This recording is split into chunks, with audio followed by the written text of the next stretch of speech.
Le représentant permanent de la Chine à l'ONU indique que la résolution proposée par la France et l'Espagne contient plusieurs éléments importants tels que la mise en place d'un cessez-le-feu, l'appel à une solution politique, l'amélioration de la situation humanitaire syrienne et l'intensification des efforts de lutte contre le terrorisme. Pourtant, la Chine s'est abstenue lors du vote de la résolution. Certains des contenus de la résolution française et espagnole ne reflètent pas le respect total envers la souveraineté, l'unification et l'intégrité territoriale de la Syrie. De plus, les points de vue constructifs de certains des membres du Conseil n'ont pas été intégrés. Donc la Chine a dû s'abstenir lors du vote sur cette résolution. Mais la résolution russe appelait toutes les parties à la cessation des hostilités.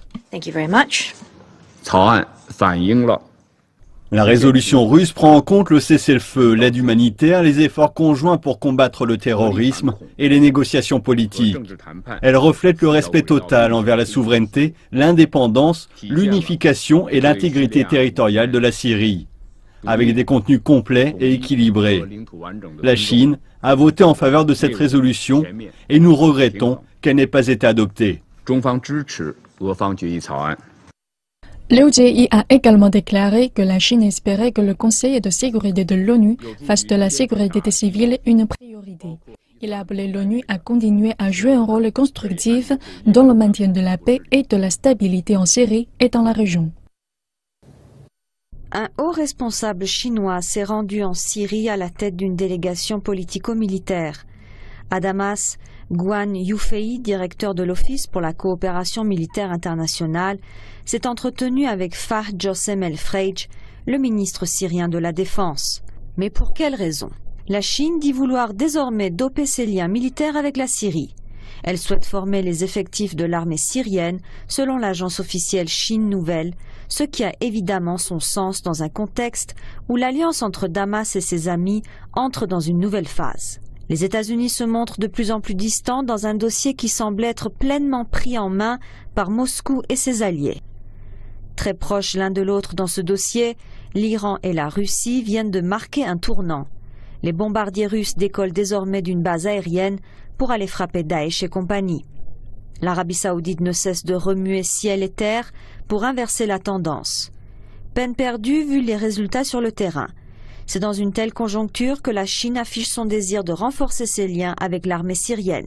Membre permanent du Conseil de sécurité, elle a toujours prôné une solution pacifique sans s'engager directement en Syrie.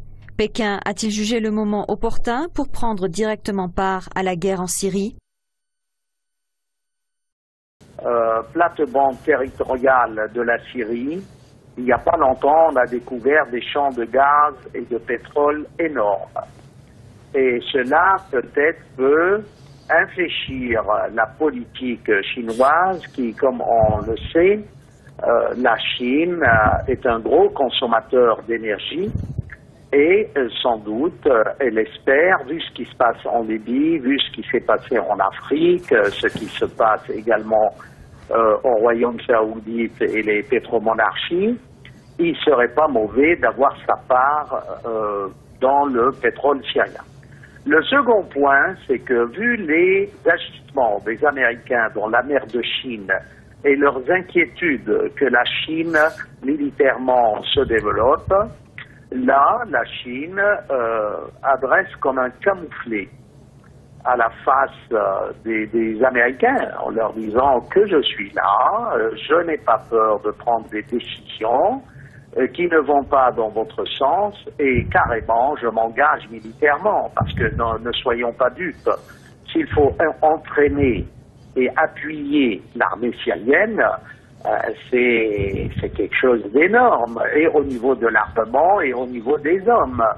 Le troisième point qui est très important, c'est que plus cette crise s'internationalise, plus les grands de ce monde, comme vous l'avez souligné au début avec les vétos, prennent part à la crise syrienne. Et là, la Chine revient par la grande voie en disant « moi, je participe, j'entre ». Et tout ça montre que l'axe de résistance Moscou, Téhéran, Bagdad et Pékin solide et tient tête à l'OTAN et aux Américains. C'est un tournant décisif.